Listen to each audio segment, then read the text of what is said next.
Ons as gemeente is bly vir hierdie oomblik en is ook trots op hierdie oomblik en ook om hierdie geleentheid te kan aanbied hierso. So geliefdes, ek sal net die verwelkoming doen en daarna sal ek dan oorhandig aan Dr. Philander. Eerstens wil ons vir Lotteringse familie hartlik welkom hier in ons midde. Ons weet u het ook saam met die pad gestap, en ons weet u het gewag vir hierdie oomblik, so baie hartlik welkom hier by vanmiddag. Dan, geliefdes, wil ek dan ook vir Dominee September ook hartlik welkom hier as 'n mentor hier vanmiddag. En dan, geliefdes, ook dan en besonders ook die ringskollegas aan die predikante wat hier is van VGK ook baie hartlik welkom hier by ons. Dan ook aan pastore, leraars van wat nie in ons VGK nou ook wat vriende is van Blue Lottering ook hier is ook hartlik welkom hier vandag. Dan geliefdes ook die gemeentes hier van die ring as die lidmate is ook welkom hier by ons by die goeie hoop. Dan in besonder geliefdes wil ons vandag ook vir Dr. Maton verwelkom wat Blue Lottering se promotor is, ook vir examinator vir Dominee Quentin Minnaar, dan ook vir Lottering se twee paramnimfe, Kyle Brecht en ook Jakes Heinz. Dan ook alle studente, biologiese studente is ook hier vandag is ook baie hartlik welkom. Dan geliefdes in besonder ook vanmiddag ons, soos hy ons sê, ons pa, die studentekapelaan, ook die skrywer van die kuratorium, Dr. Philander ook baie hartlik welkom hier vandag in VGK die goeie hoop en mag u ook geseënd wees in die werk wat u doen. En dan ook geliefdes almal tuis, ons tuisgemeente, het ek al vir u welkom, maar as ek nog nie, baie hartlik welkom hier by vanmiddag se diens, van Blue Lottering se proefdiens. So geliefdes, en dan in besonders wil ons op Blue Lottering verwelkom hier in, ons weet, broer, soos Dok sê, is 'n eksamen, maar ons weet, mag die Here deur u spreek, en mag u net spreek soos die Here die woord op die hart gelê het, en laat dit ook vir ons, dat ons ook daaruit kan leer, en soos ek maar altyd sê, dat hierdie woord nie net by ons bly as 'n woord nie, maar dat ons dit ook al buite sal kan uitleef as getuie vir God. So baie seën en sterkte met hierdie van vandag. So geliefdes, wees hartlik welkom. Dis geen nou geleentheid, ek gee nou onmiddellik oor aan Dr. Philander.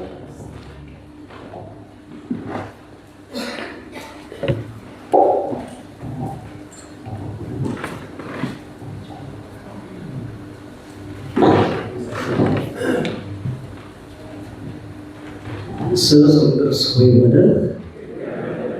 Goeiemiddag. Ek weet dit is verkeerde tyd van die dag. As ons nou al klaar geëet en dit is nog 'n bietjie gaan lê, maar begin met die geleentheid, kollegas, om net namens die kuratorium 'n paar woorde te sê. En kollegas en die logiese kandidaate, bedieningsstudente, lede van die kerkraad, geliewe gemeente en die logiese kandidaat Petrus Lottering en familie. Genade en vrede vir u in die naam van ons Here en Verlosser Jesus Christus. Vandag is dit 'n dag van diepgaande betekenis.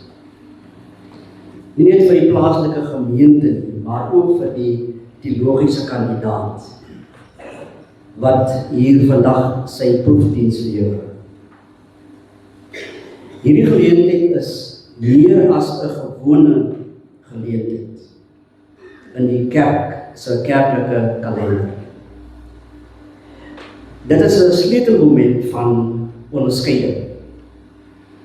Dit is 'n heilige drempel waar iemand wat geroep is tot die heilige en die evangelie bediening, sy roeping en die bekwaamheid in openbaar bevestig. Ons is hier by mekaar, liewe susters en broeders, vriende, om te aanbid in die wete dat God ons wil ontmoet deur sy lewende woord en deur die teenwoordigheid van die Heilige Gees binne die gemeenskap van gelowiges. In die lig hiervan dien vandag se diens ook as 'n proefdiens, 'n praktiese eksamen waarin die kandidaat homself aanbied vir beoordeling. En hierdie evaluering of beoordeling behels nie net sy liturgiese en homiletiese vaardighede nie, maar ook sy innerlike verstaan van sy roeping. Innerlike verstaan van sy bediening waartoe God hom geroep het. En daarom gaan ons vandag elke aspek van die erediens hierdie diens gaan geëvalueer word. Ons sal jy sal sien, ons het nou iets wat klaar gesing. Ons begin daar, sodra die foto daarvan kom, sal elke aspek beoordeel word om te sien of hierdie kandidaat getrou die skrif verkondig. Maar ook hy wil ook sy pastorale sensitiwiteit en teologiese gesagtheid word geëvalueer vandag. En daarom vra ons, so by die kerkraad gevra het, dat u tog nie, wanneer die preek klaar is, sal hande klap nie. Want dis eksamen, ons wil nie hê met hande klap nie, dis nie 'n toespraak nie. Ons wil, u mag as dit klaar is, mag u amen sê. Nee, ek vra nou mooi, dat ons by laas jaar, wil my amper daar by die pas afgegooi en daar bloed so tyd. Ek sê julle mag jy hande klap nie. Nee, jy mag hande klap as die koor sit. Maar net nie wanneer ons die by daardie gedeelte kom nie. Ek hoop jy verstaan dit so. Amen, kan ek 'n amen kry daar? Daar sê. En daarom betuig die kuratorium ons opregte dank aan Dr. David Meton, senior lector in praktische theologie en missiologie en academische steun aan die fakulteit theologie. En ook aan die examinator, Dominee Quentin Minnaar, wat optree as die examinator vir vandag, vir julle bereidwilligheid en geskiktheid, beskikbaarheid om vandag hierdie proefdiens te evalueer. Daarom sal jy sien, die examinator sit op 'n ander plek, en hy sit hier voor nie. Die eenvoudige rede is sodat die student, hy sal op 'n stadium, hy sit so, dat ons nie, dat niemand, selfs julle ook nie om kan sien nie, en dat die student, en hoe nader hy aan hy sit, kan die student maklik geonseer word en van die spoor af kom ja. So hy sit daar agter, iewers daar agter, en ons weer so vir Dr. Meton en vir Dominee Minnaar sê baie dankie dat julle twee hier is vandag om die evaluering te doen. En dan so 3 of 4 laaste punte wil ek net noem, en dit is dat jy toch weet dat elke kandidaat se preek vandag na hierdie diens, dan is die kandidaat nog nie 'n proponent nie. Nee? Daar vind nog 'n hekkie wat nog moet kom. En hierdie waar hulle voor die eindexamenkommissie verskyn op die 27ste November. En dan sal die legitimasie op die, as ek nou, en met daardie 2 dae toetsing of eksamen, sal die kandidaat sy egtheid van sy roeping tot die evangelie bediening geëvalueer word. Sy geestelike volwassenheid en sy persoonlike verhouding met die Here en ook sy toewyding aan die leer en belydenis van die Verenigde Gereformeerde Kerk in Suid-Afrika. En as die kandidaat daardie eksamen geslaag het, dan word die kandidaat, dan sal hy saam met, dan vind daar 'n gesamentlike legitimasie plaas op 26 November in die moederkerk van die Nederduitse Gereformeerde Kerk op Stellenbosch, waar hy saam met die ander in die openbaar bevestig, sy roeping bevestig en sy erkenning aan die kerk gee en dat die kandidaat daar die aanvaarding van die heilige bediening ook daar deur sy handtekening en deur sy belydenis bevestig. En voordat die slotwoorde sê, ons wil ook, daar sal ook vandag met die dank aan die kerkraad, dominee Windvogel en die kerkraad wat ingestem het, dat ons ook vandag 'n offer sal bring, dat ek nou nie sê 'n ander woord sê nie, kom ek sê maar offer. Gewoonlik sê die mense, hy moet so val. Ek sê nee, dis 'n offer. En die offer het 'n dieper teologiese betekenis. Stem jy saam?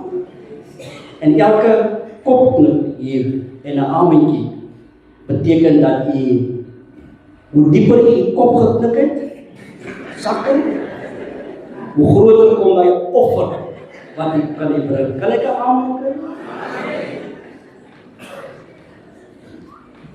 Ten slotte, teologiese kandidaat Petrus Lottering, soos jy vandag hier gaan optree, jou preek lewer, dra jy die heilige verantwoordelikheid van die roeping, wat deur 'n deeglike studie, diep geestelike groei en getroue voorbereiding gevorm is. Ons sien in jou nie net 'n kandidaat, maar 'n bedienaar van God, geroep om sy kudde te lei en die waarheid te verkondig. Mag die Here jou voetstappe lei en jou met sy magtige hand ondersteun. Mag sy wysheid in jou verstand verlig, sy liefde jou hart vervul en sy Heilige Gees jou bediening bemagtig. Terwyl jy vorentoe beweeg, mag jy krag vind in sy teenwoordigheid, moed in sy beloftes en vreugde in sy diens. Mag die oorvloedige seëninge van die almagtige God op jou wees, nou en vir ewig. Dit kom van die kuratorium en ook van die studente, dit kom van die kuratorium van ons kerk, van die Verenigde Gereformeerde Kerk. Dis my woorde namens die kuratorium. Alle sterkte en alle seën op die pad. Met 'n slotwoordjie, die opoffering, dit was die moeite werd. The price was high, but the end is nearly as hier. Ek gee nog geleentheid vir iemand van my 'n hande klap. Ja, dankie. As ou kere waar jy nou so kan, en dan wanneer die promotor klaar is met sy bekendstelling, dan klap jy maar weer vir hom hande, né?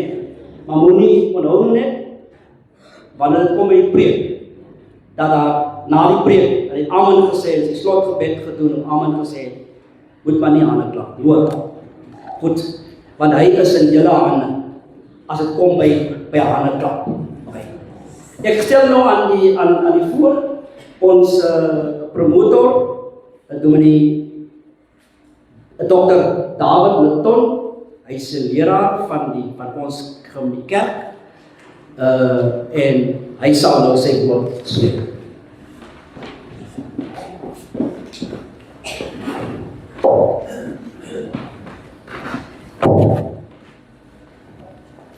Goeiemiddag gemeente.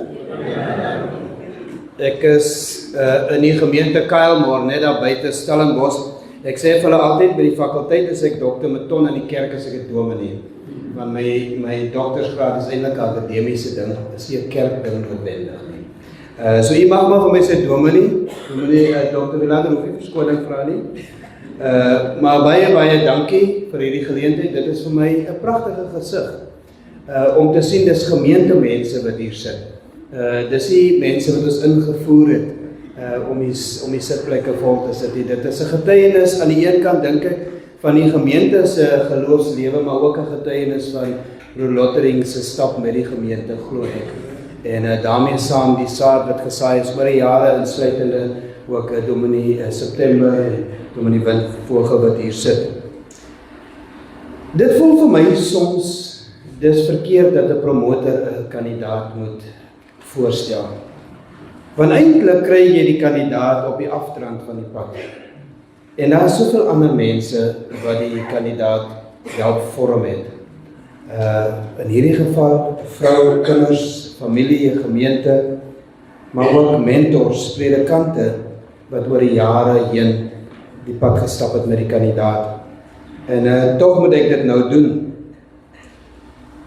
Vir my is dit wonderlik om te kan sê dat die kort tydjie wat ek met broer Petrus te doen gehad het, was er 'n paar dinge wat vir my eintlik uitgestaan het. Nou dis die enige man wat 'n 10 jaar lange pad stap om hier uit te kom vandag nie. Is die enige man wat 'n pad kies wat moontlik in die toekoms gaan vra dat jy finansiële sekuriteit op die altaar moet sit nie. En dis die enige man wie se vrou ja sê vir so 'n pad nie. Ek het baie waardering daarvoor, want my vrou het ja gesê vir so 'n pad. Geliefdes, as ons nou dink aan broer Petrus, en u ken hom nou baie beter as ek, so ek kan nou nie 'n klomp goed sê wat u nie alreeds weet nie, maar 'n paar dinge het toch vir my uitgestaan. Soms kry mense te doen met teologiese studente wat jy 'n pad probeer stap mee en probeer om nie net hulle kennis te verbreek nie, maar ook hulle ervaring van die inwerking en die leiding van die Heilige Gees. En dan kry jy in sommige gevalle die gevoel dat jy eintlik net 'n frustrasie en 'n struikelblok is op die pad van hierdie studente. Jy kry partykeer die gevoel dat sommige studente en genadiglik in die minderheid, dat hulle eintlik klaar predikante is en daar's nie veel wat jy hulle kan leer nie. Dat is nie vir hulle regtig nodig om mooi te luister en aandag te gee nie. Genadiglik kan ek dit nie van broer Petrus sê nie. Broer Petrus het van die eerste dag wat ons ontmoet het hy oorgekom as iemand wat diep dankbaar is vir die voorreg om op hierdie pad te kan stap. Iemand wat diep dankbaar is vir die voorreg om te kan leer, om te kan groei. By tye moes ek sy nederigheid aanspreek, want dan weet hy eintlik waarvan hy praat, maar hy wil nie voorbarig en arrogant voorkom nie. Is min dat 'n mense kry wat 'n pad stap met 'n insig en 'n kennis wat meer as boekekennis is, en dan is hulle nog baie beskeie daaroor. Soos ek gesê het, ek het broer Petrus as 'n leerbare mens leer ken. Iemand wat graag luister en wat vra, ek wil net seker maak, ek verstaan reg.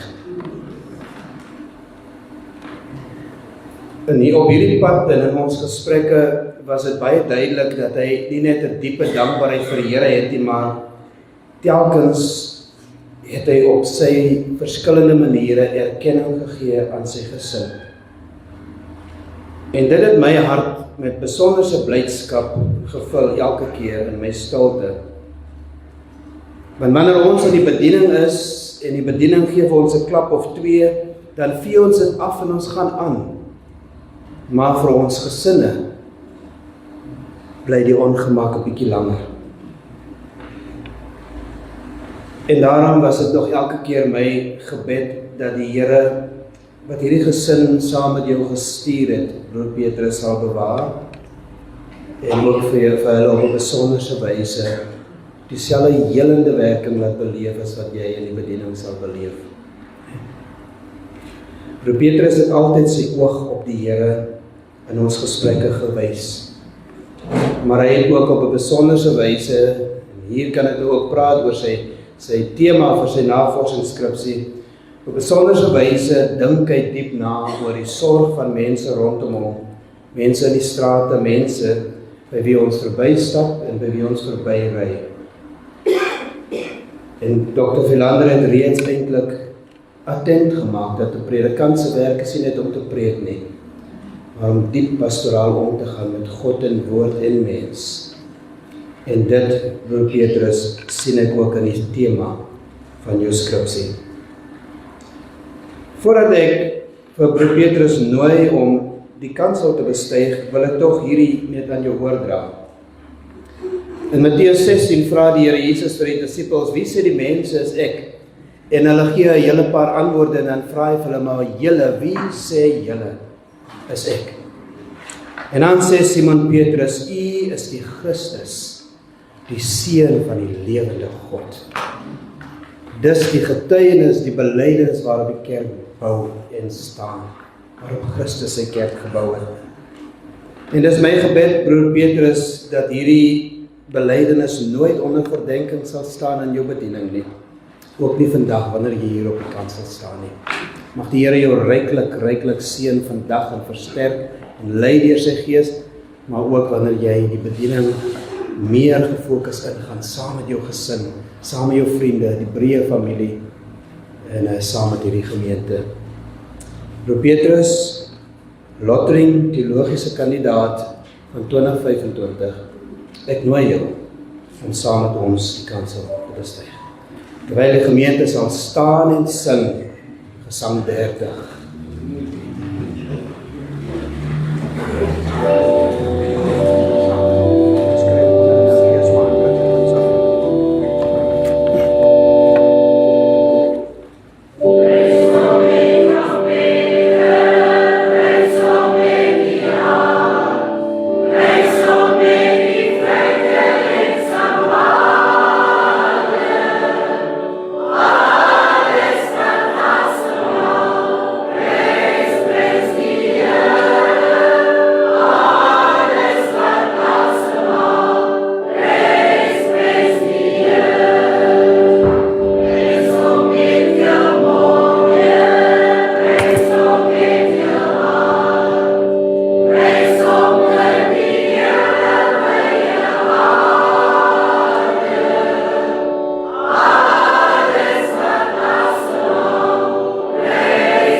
Geliefdes, kan u my hoor?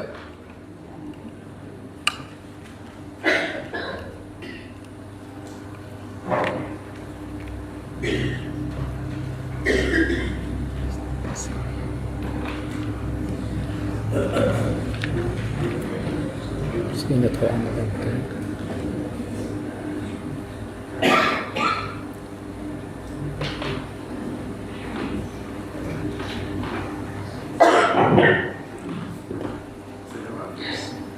Geliefdes, kan my hoor?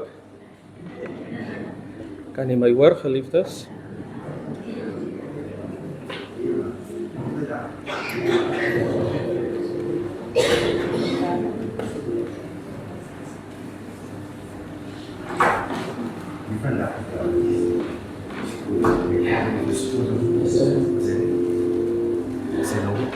Kan jy my nou hoor? Ja, ek wil nie saam.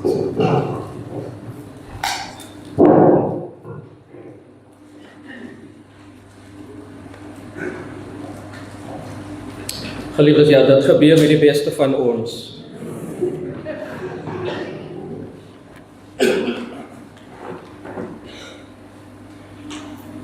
Geliefdes, kom ons begin hierdie diens in die naam van die Triniteitsgod wat ons vanmiddag hier versamel het om sy naam groot te maak.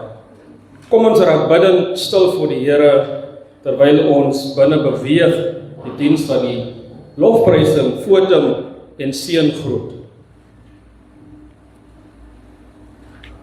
Here, U is die Alfa, die Omega, die begin en die einde, wat is, wat was en altyd sal wees, tot in alle ewigheid.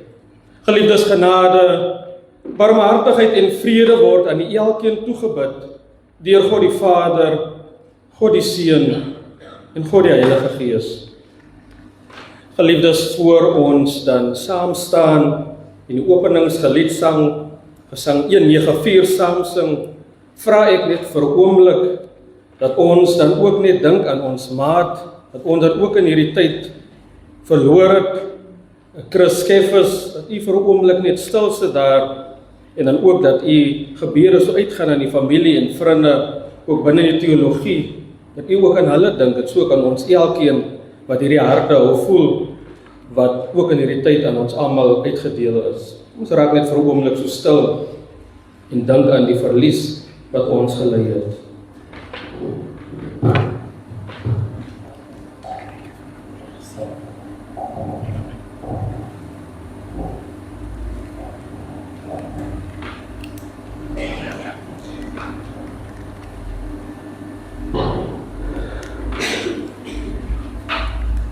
Amen. Kom ons staan saam en ons sing lied 194. Thank you.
plek inneem.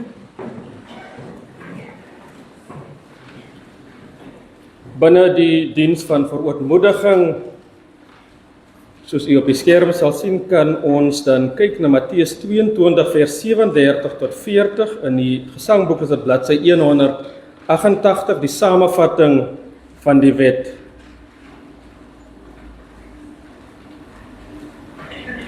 Vryspraak sal dan ook wees uit Matteus 5 vers 7.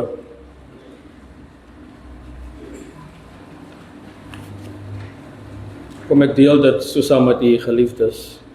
Matteus 22 vers 37 tot 40 leer ons uit die woord wat sê, jy moet die Here jou God lief hê met jou hele hart en met jou hele siel en met jou hele verstand. Dit is die grootste en die eerste gebod. En die tweede wat hiermee gelyk staan is, jy moet jou naaste lief hê soos jouself. In hierdie twee gebooie is die hele wet en die profete saamgevat. Geliefdes, terwyl ons nog so in aanbidding sit, kom ons dink ook vir 'n oomblik in hierdie week, in hierdie dag het ons gesondig, deur woorde, werke, dade en gedagtenis. En ons vra vanmiddag ook weer eens die barmhartigheid van die Here om ons genadig te wees. Die vryspraak uit Matteus 5 vers 7 sê, geseënd is die wat barmhartig is, want aan hulle sal barmhartigheid bewys word. Die belydenis van Belhar gaan ons dan ook saam met u deel responsief. Laat my toe dan ook 'n opening saam met u te deel. Ons kan vandag die oproep tot liefde vir God en mens uit Matteus 22 in verband bring met die boodskap van Matteus 25. Dit is juis liefde vir God en mens wat in ons oorgawe gee aan ons koning. Hierdie liefde dring ons om met omgee en barmhartigheid te leef.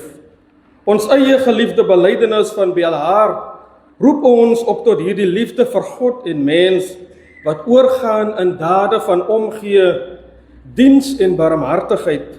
'n Oproep om saam met God by en vir die noodlydendes te staan. Kom ons dink vir 'n oomblik hieroor na in stilte.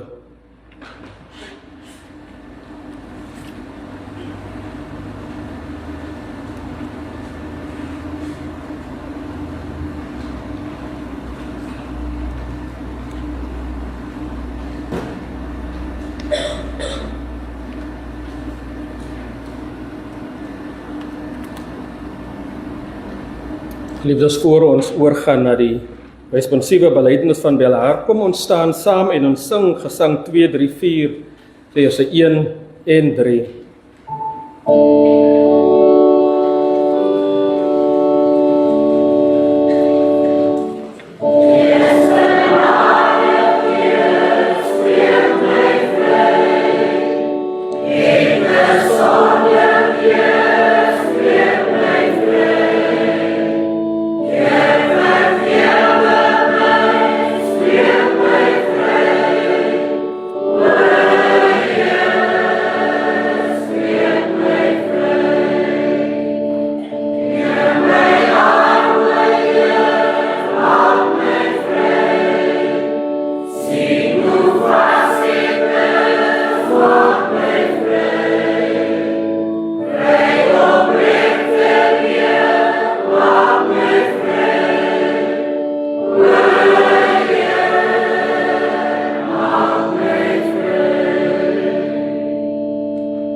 U kan net so staan. As teken van wat ons glo en as bevestiging van ons verbintenis tot liefde vir God en mens, wat uitloop op die versorging van noodlydendes, kom ons doen op belydenis van ons geloof aan die hand van die belydenis van Belhar. Ons maak gebruik van die responsiewe lees van die belydenis hiervoor. Ek sal voortgaan as liturg en u sal die gemeente gedeelte lees. Ons glo in die drie-enige God, Vader, Seun en Heilige Gees. Wat deur sy woord en Gees en Kerk versamel, beskerm en versorg van die wêreld tot die einde toe. Ons bely dat ons geroep word om die eenheid van die liggaam van Christus Ons glo dat ons verskeidenheid van geestelike gawes, agtergronde, taal en kultuur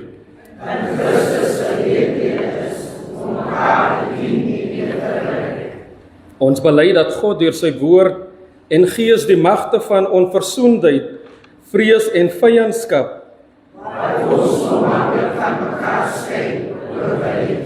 dat God ons in staat stel om 'n voorbeeld vir die wêreld te wees.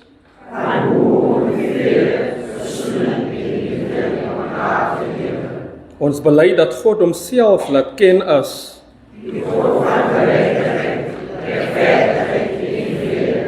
dat hy op 'n besonderse manier by almal is wat swaar kry, wat lyding en nood ken.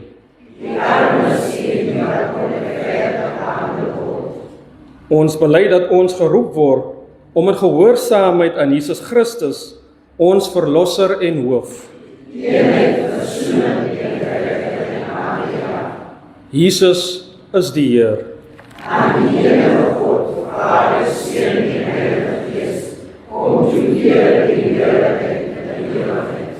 Liefdes, ons staan en ons sing saam gesang 237.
Mag maar sitplek inneem. Alhoewel binne die diens van die woord roep ons dan ook die gesamentlike kerkkoor saam om hulle eerste item aan u te deel.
Baie dankie aan die koor.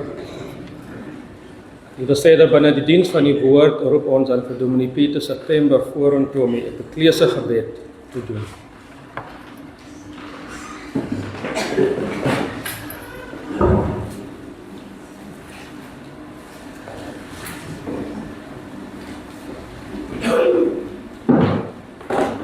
Kom ons buig ons hoofde in 'n gebed saam. Ewige en almagtige God en Hemelvader, ons dank U, Here, vir hierdie oomblik, wat ons bly kan wees saam met Petrus Lottering, om vandag sy proefpreek te lewer in die gemeente. Dankie, Here, dat ons weet dat hoewel ons by mekaar gekom het vir sekere kerklike verpligte verordeninge wat vanmiddag moet plaasvind, bid ons ook Gees van God om so te lei en so te werk dat die woord van God ons nie onveranderd sal laat nie. Ek bid, Here, dat die Gees van God vir hom so sal gebruik om te spreek en te verkondig en te sê en bekend te maak aan ons die goeie nuus. Dankie, Here, dat U vir hom geroep het en op hierdie weg gevorm het en as 'n geroepende en gevormde stuur met die blye nuus. Elke element van hierdie diens, Here, wil ons opdra aan U wat die koning en die meester is, aan wie ons alles verskuldig is en wat alles vandaan afkom. Here, ons dank U nie net vir hom vandag nie, ons dank vir sy familie, sy eggenote, Teresa, sy kinders, Kale en Kelsey en sy hele breë familie. Dank ons U, Here, vir U hand, wat U dikwels skole gehou het op hierdie weg. So bid ons, liewe Meester, seën U vir hulle as gesin ook nog verder. Behoed en bewaar en beskerm vir hulle, en dat hulle altyd weet dat hulle hulp en hulle hoop lê in U gevestig. So nou, mag in die lees van die woord en die verkondiging daarvan U naam verheerlik mag word. In U magtige naam. Amen.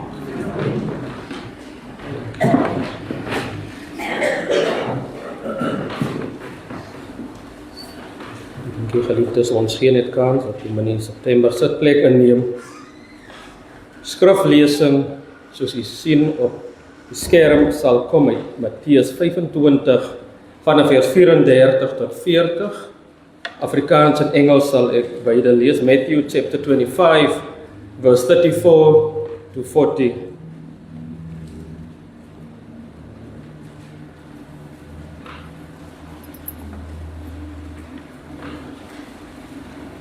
As die Bybels oop het, kom ons lees dan uit Matteus 25 vanaf vers 34 tot 40.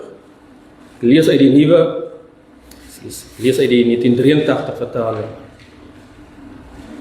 Dan sal die koning vir die aan sy regterkant sê, kom julle wat deur my Vader geseën is.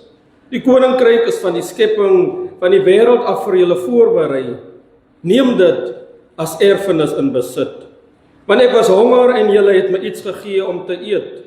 Ek was dors en julle het my iets gegee om te drink. Ek was 'n vreemdeling en julle het my gehuisves. Ek was sonder klere en julle het vir my klere gegee. Siek en julle het my verpleeg.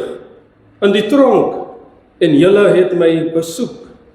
Dan sal die wat die wil van die God gedoen het, hom vra, Here, wanneer het ons u honger gesien en u gevoed? Of dors en u iets gegee om te drink? En wanneer het ons u 'n vreemdeling gesien en u gehuisves? Of sonder klere en vir u klere gegee? Wanneer het ons u siek gesien of in die tronk en u besoek? Dit verseker ek julle, vir sover julle dit aan een van die geringste van hierdie broers aan my gedoen het julle dit aan my gedoen.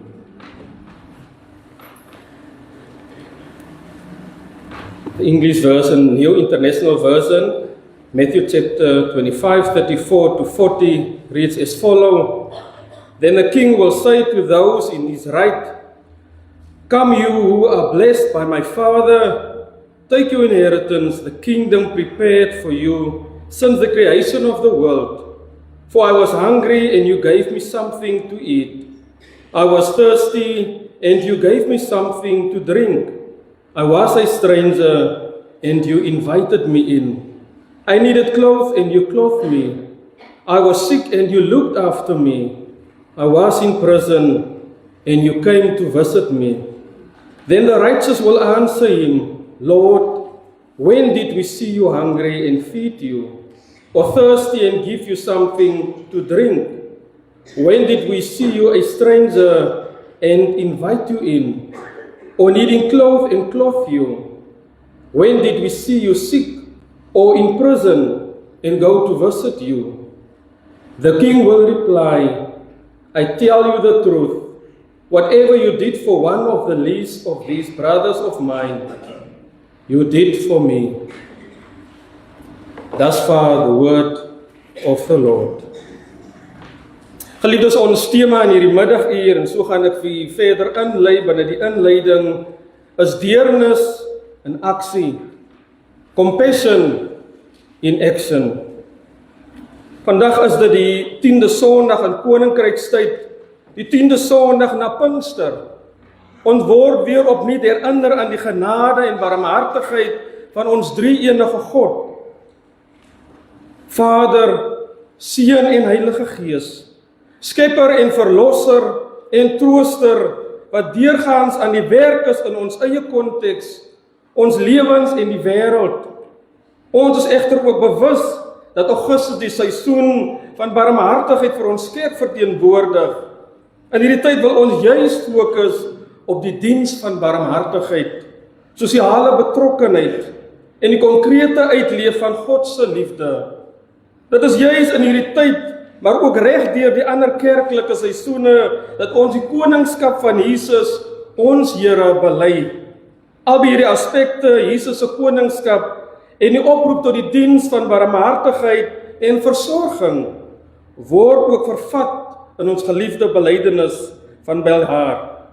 Dis juis aan die hand van die belydenis van Beljaar dat ons onomwonde God se voorgesette teenwoordigheid en werk in die wêreld, Jesus se koningskap en ons verbintenis tot solidariteit aan en versorging van loodlydendes bely.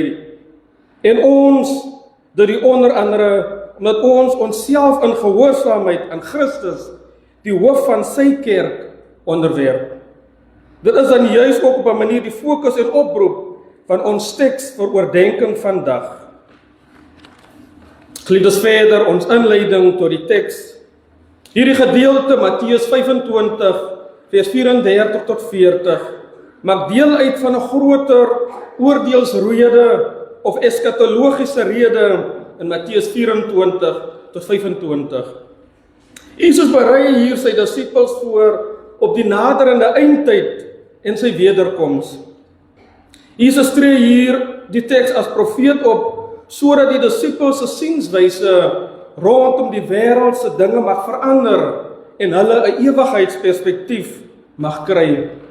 Ons hou in gedagte dat die sosiale werklikheid van Jesus se tyd verskeie kwesbare, gemarginaliseerde groepe insluit. Onder hierdie groepe sou die armes, vreemdelinge, siekes en gevangenes kon val. Die versorging van kwesbare mense was 'n belangrike deel van die Joodse sowel as vroeë Christelike geloof en etiek. Dit is juis vir hierdie mense aan wie Matteus skryf by die boodskap dat dienswerk 'n sigbare uitvloeisel van geloof is. Hierdie geloof en 'n lewende verhouding met God loop uit op barmhartigheid. Uiteindelike uitvloeisel van die onsigbare transformasieproses deur die werking van die Heilige Gees. Maar dit is egter nodig dat ons onthou dat gehoorsaamheid aan die koning, Jesus Christus, 'n belangrike rol speel in hierdie verband. 'n Gehoorsaamheid wat weer geken word deur ons uitlewing, barmhartigheid, geregtigheid en diensbaarheid. Kom ons beskou die teks nou 'n bietjie van nader.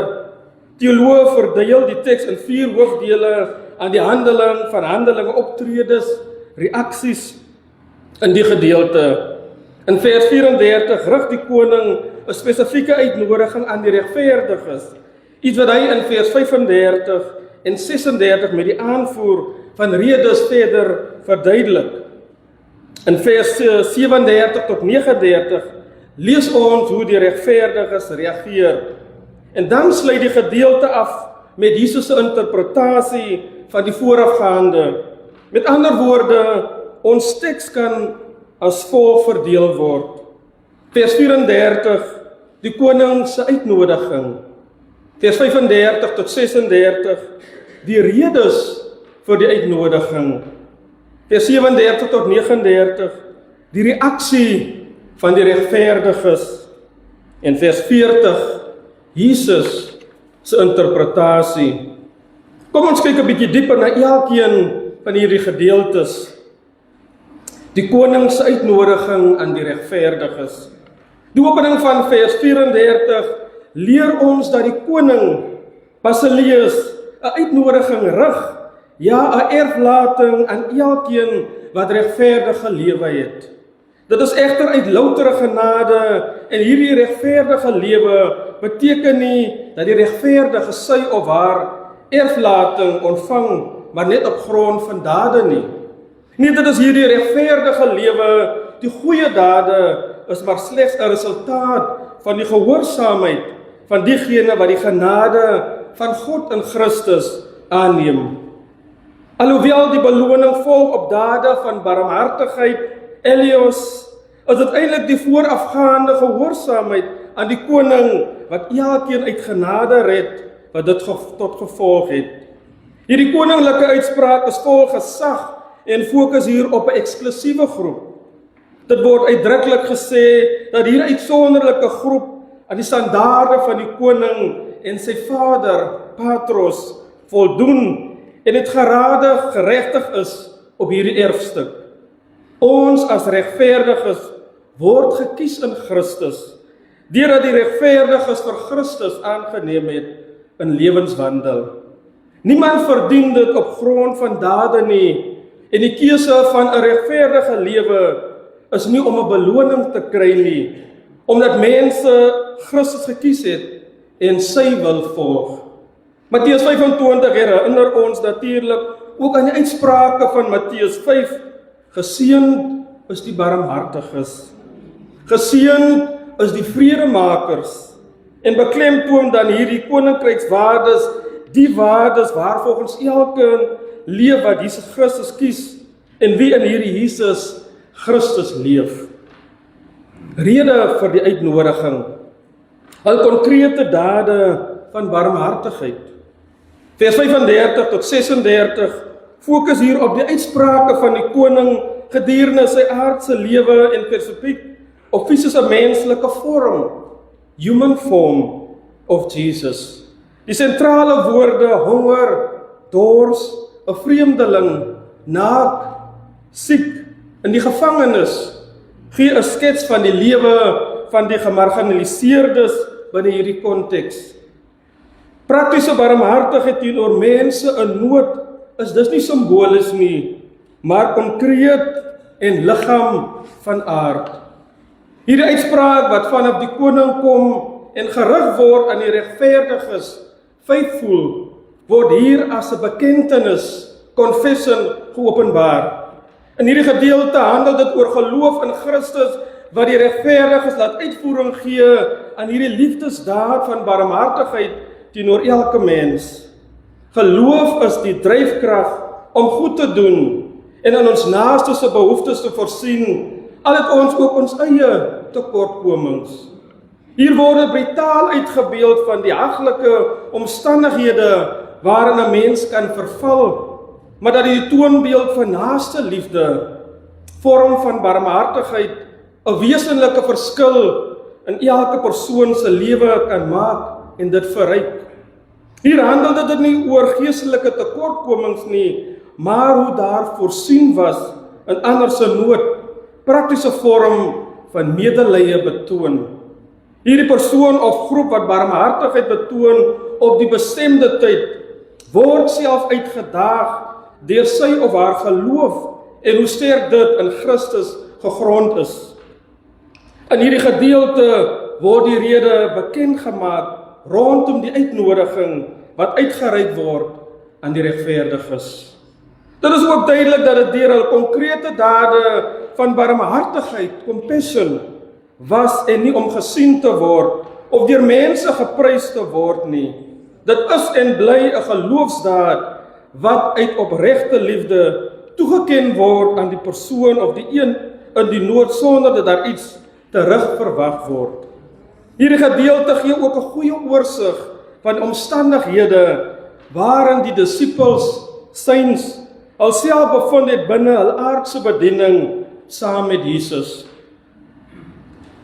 Die groot kontras binne hierdie gedeelte is die ewige koninkryk, Basileia, as beloning, erfstuk vir hierdie nietige, insignificant daad van medelee, barmhartigheid en deernis.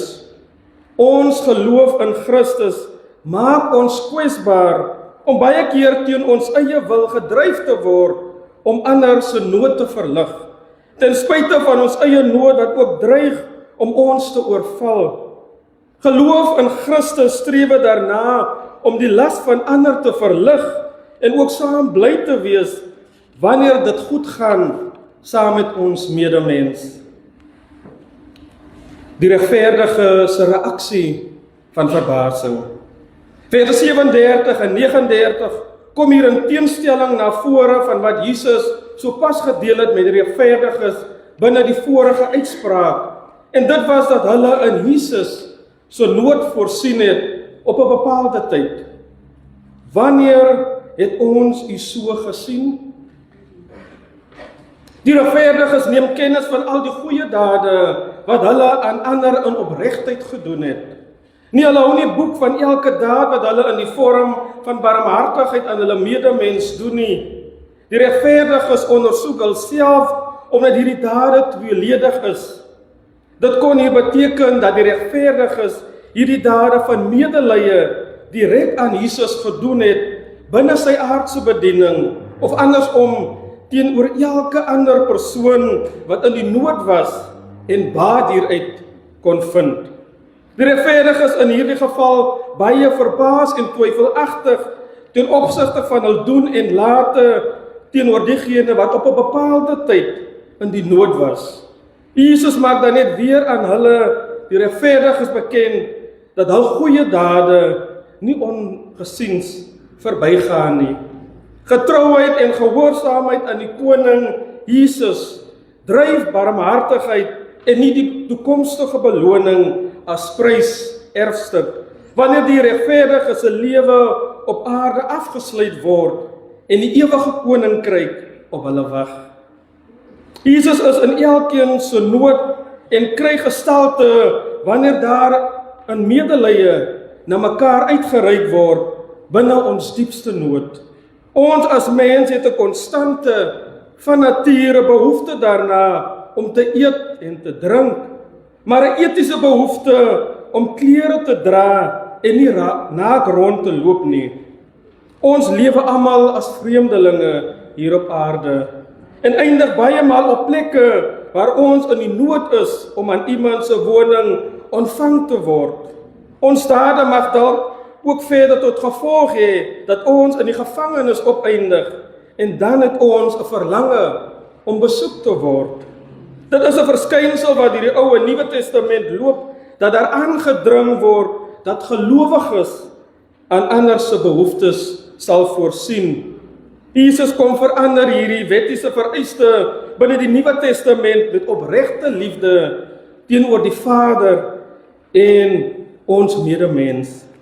Die regverdige mens word hier opgeroep om te reflekteer. Die gelowige persoon wat barmhartig en opreg regverdige lewe het nou 'n oomblik om introspeksie te doen en 'n terugblik te neem na aanleiding van die spontane aksie wat hy of sy in deernis gedoen het tydens 'n lewe hier op aarde. Hierdie reaksie van verbasing spruit uit die toegewing wat Jesus as koning hier maak aan die regverdiges na aanleiding van die barmhartigheid wat hulle direk en ook indirek aan Jesus betoon het. Jesus se uitspraak teenoor die regverdiges, geseëndes wat binne Jesus se testament nalatenskap opgeroep word om binne die koninkryk in te mag gaan en dit as erfstuk te ontvang, skep verbasing tesame met onsekerheid. Wanneer ons as gelowiges ingestel is om 'n regverdige lewe te lei, om eendag in die hemel koninkryk van God te mag kom, gaan dit juis oor gehoorsaamheid teenoor God. Jesus se interpretasie wat aan die minste gedoen is aan hom gedoen. Geliefdes, hier in vers 40 val die klem op Jesus se repliek teenoor die regverdiges se vraagstukke binne die vorige verse wat ons bespreek het. Jesus tree op as die majesteit koning binne hierdie byeenkoms. Dit is belangrik om te verwys na die oorspronklike Griekse teks sodat ons nie hierdie kernwoord mislees. Sekerlik, amen, ek sê vir julle.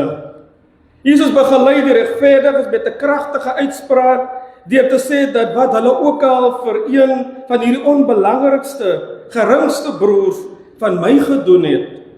Binne hierdie konteks verwys Jesus na sy volgelinge, die disippels wat diensbaar was in die wêreld en wat by die minste moes klaarkom terwyl die evangelie verkondig was.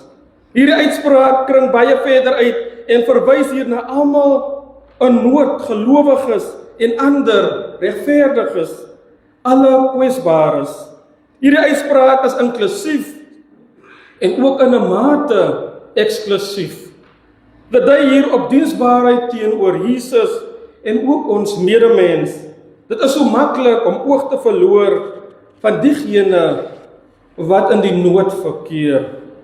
Diensbaarheid teenoor Christus en ons medemens wat in die nood verkeer, kom raak hier deel van diakonale dienste van Jesus se kerk, wat geroep word om onbaatsigtig op te tree.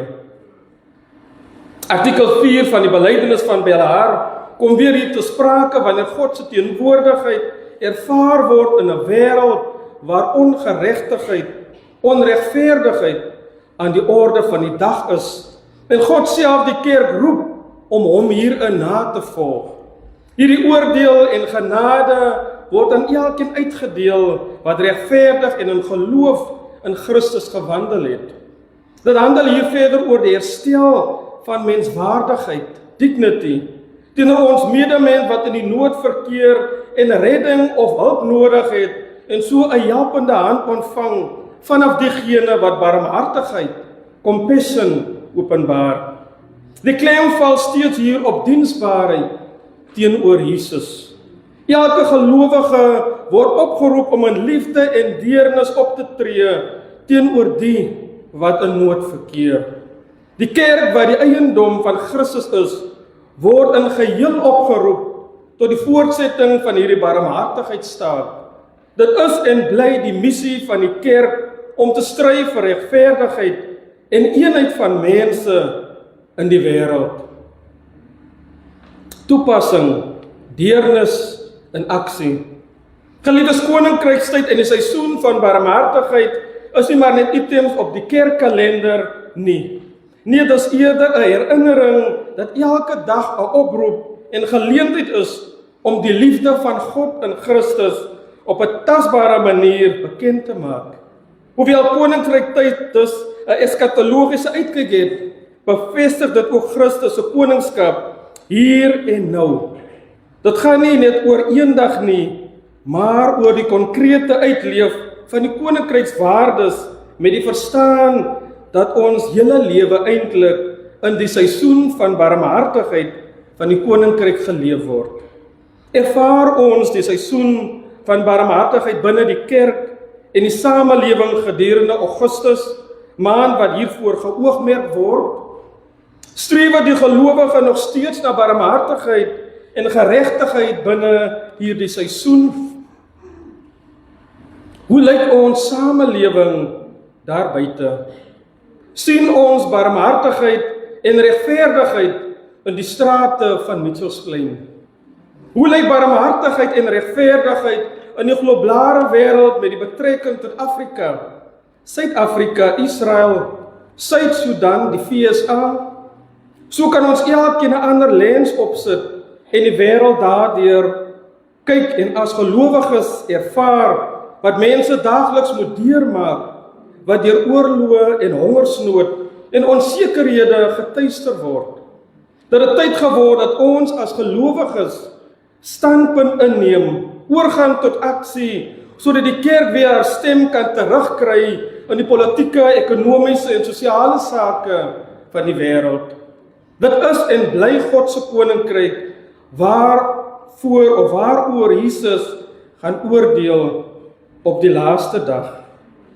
Ten slotte, mag ons soos die regverdiges in Matteus 25 ook eendag verras hoor dat ons deur die Vader geseën is.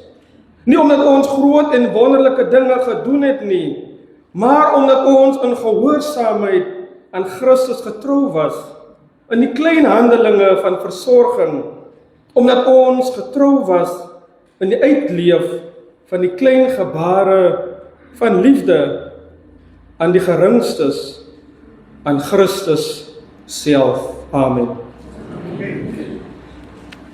Liefdes, kom ons sluit die oë vir 'n oomblik en ons sit net so dat die woord deur ons gaan.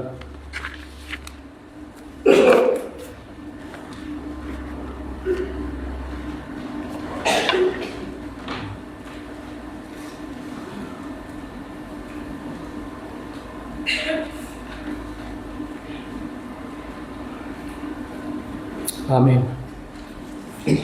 Liefdes, ons gee oor aan die Samelike Kerk oor om hulle volgende item te lewer.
Of every flow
Amen. Liefdes binne die diens van die offergawes is daar net 'n aanduiding dat ons 4 van die teologiese studente sal gebruik in die middag. Kerkraad kan miskien net aanduiding gee van waar ons kollegas of maats sal beweeg. Dan sal die wydingsgebed ook deur een van die teologiese studente gedoen word. So dit sal onder leiding van praise and worship liedere gedoen word. We bless your name, Almighty God. We bow before your throne. We bless your name, Almighty God. We bow before your throne. We glorify your holy name. We bow before your throne. We glorify your holy name. We bow before your throne. We bless your name, Almighty God. We bow before your throne. We bless your name, Almighty God. We bow before your throne. We glorify your holy name. We bow before your throne. We glorify your holy name. We bow before your throne.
Ons Heilige Heilige God en Hemelse Vader, Here, vanmiddag is dit 'n groot voorreg om hier te staan in U huis, in my Vader. Here, ons kon gekies gaan eerens anders te wees.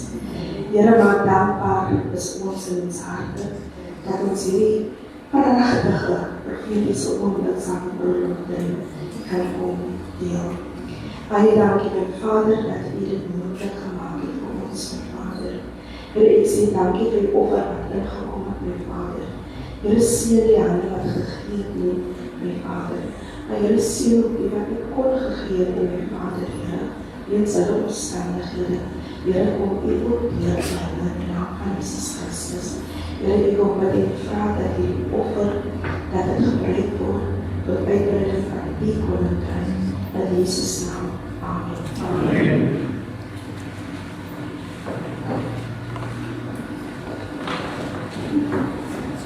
Geliefdes, gewoonlik is die instelling dat ons die gepaste lied sal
Dus u mag maar sitplek inneem.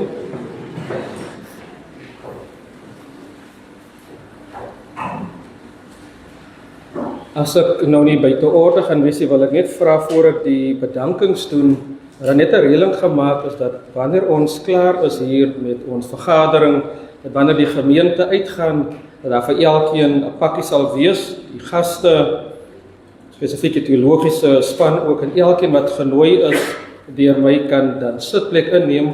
Ons het iets agterna spesiaal vir u.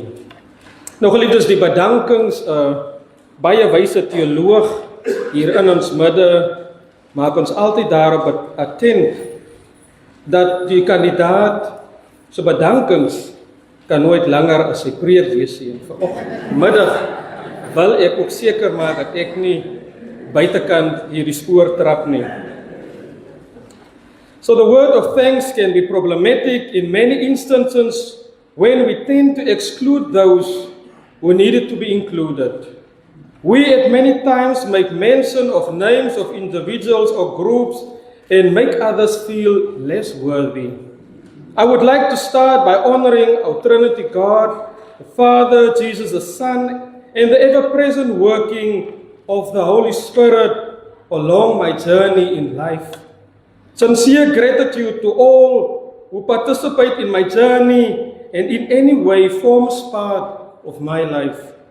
I am blessed because of all your constant love and praise. The list of names are long, and I am grateful to call you out as follow. Mommy, Daddy, Teresa, Polly Jane, Kelsey Ann, my siblings, extended relatives, and dear friends, my mentors, Reverend Peter September, Reverend Aiden Winvoege, Reverend Samantha Ter Hart, the organist, choir, sound and media team, and caretakers, the church council, scribe, and congregation of Urksa, the Goeie Hoop, the ministers and congregations of the Presbytery of Ebenezer, visiting pastors and ministers, and each official present today. My promoter, Dr. David Meton, my examiner, Reverend Quinton Minnar, my paronyms, theological candidates Gail Brecht and Jakes Hines, my thesis supervisor, Dr. David Meton once again, My classmates on the MTH, BDiv, BTH, and MDiv programs, staff of UNISA, Cape Town Biblical College affiliated to Northwest University, Stellenbosch Faculty of Theology, Kaplan Reverend Dr. Nati Philander, the members of the Urksa Kuratorium, the members of the seminary communitas, colleagues and leaders at work, always supporting my journey, each individual and group who supports me with prayers and so much more. A special thanks to each and everyone who celebrate this day with me.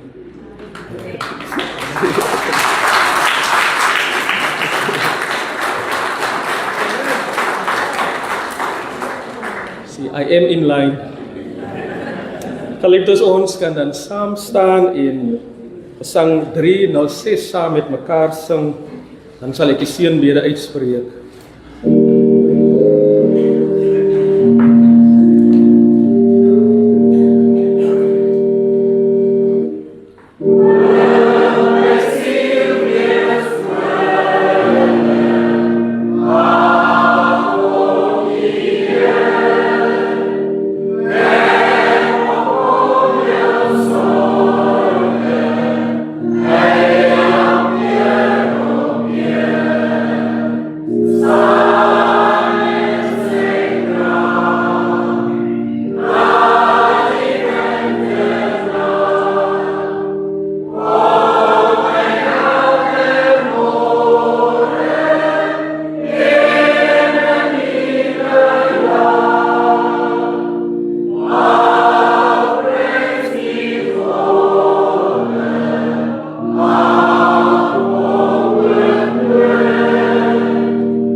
Ons lê die oë en ons vang die seën van die Here, gaan huis toe in vrede. Nou mag die genade van ons Here Jesus Christus, die liefde van God die Vader en so die troostvolle gemeenskap van die Heilige Gees wat saam met ons almal sal wees, wat ook in hierdie lewe kompassie nastrewe, deernis vir ons naaste en wat sal sê in antwoord hierop, Amen. Amen. Maar sitplek geneem, geliefdes.